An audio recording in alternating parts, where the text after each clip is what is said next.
alternative na pagkain sa ating mga alagang pato at saka pabo, manok mga bay. Ito mga bay, ang feeds, diskarte namin, basain mo na ang feeds. Pero ito, ang feeds ito 2 kilo lang.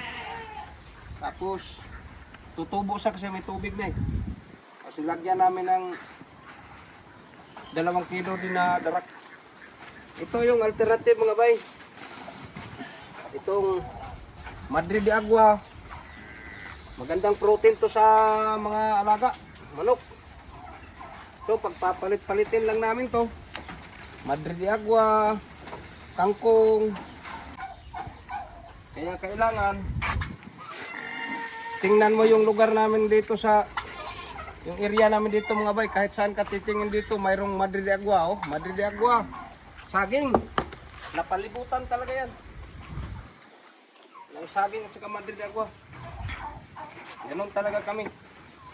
Pinaplano ko na pag ako mag-alaga, magtanim muna talaga. Saging, Madre de Agua, asula.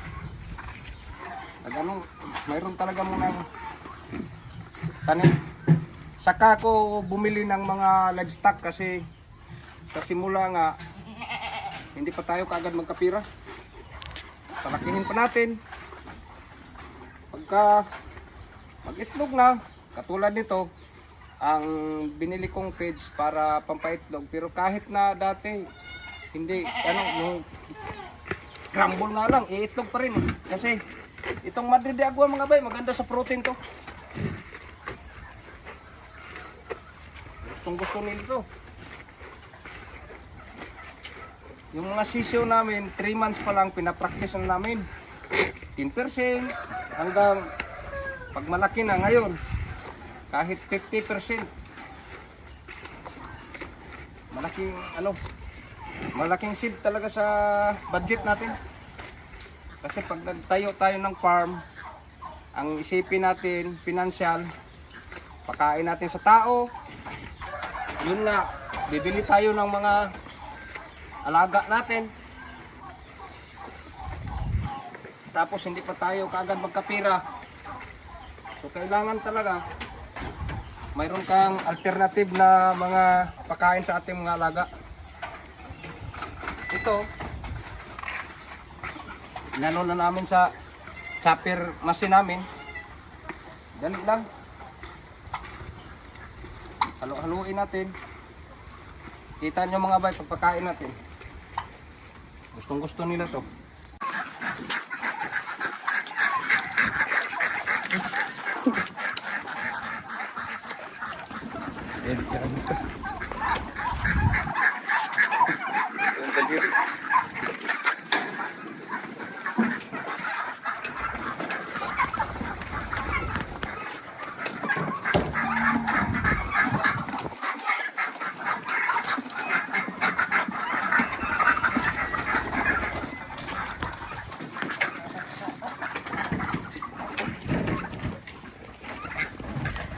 Kapag hilig ka mag-alaga mga bay, kita ka ng mga alaga.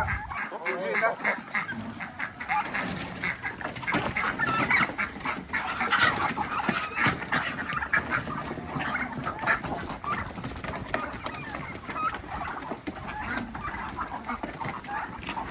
Gusto talaga nila.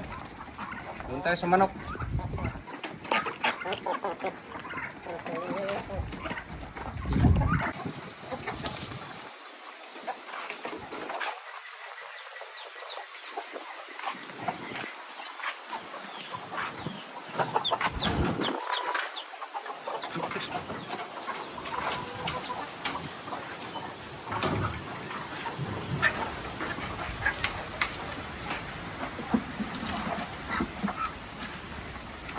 Yung sinasabi ko mga bay, gustong-gusto talaga nila yan.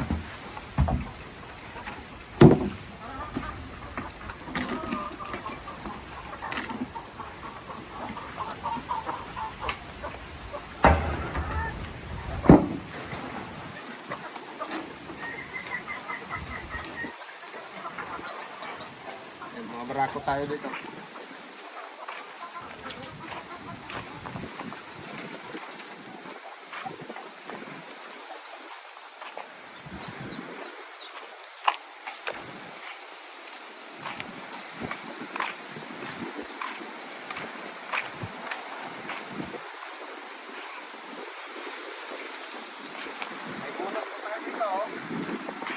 pagkain namin. Kainin din yan, no? Ganun lang kasimple yan mga bay, ganun lang kasimple. Okay mga bay. Maraming salamat. Please subscribe and paki-share na rin. Okay, thank you.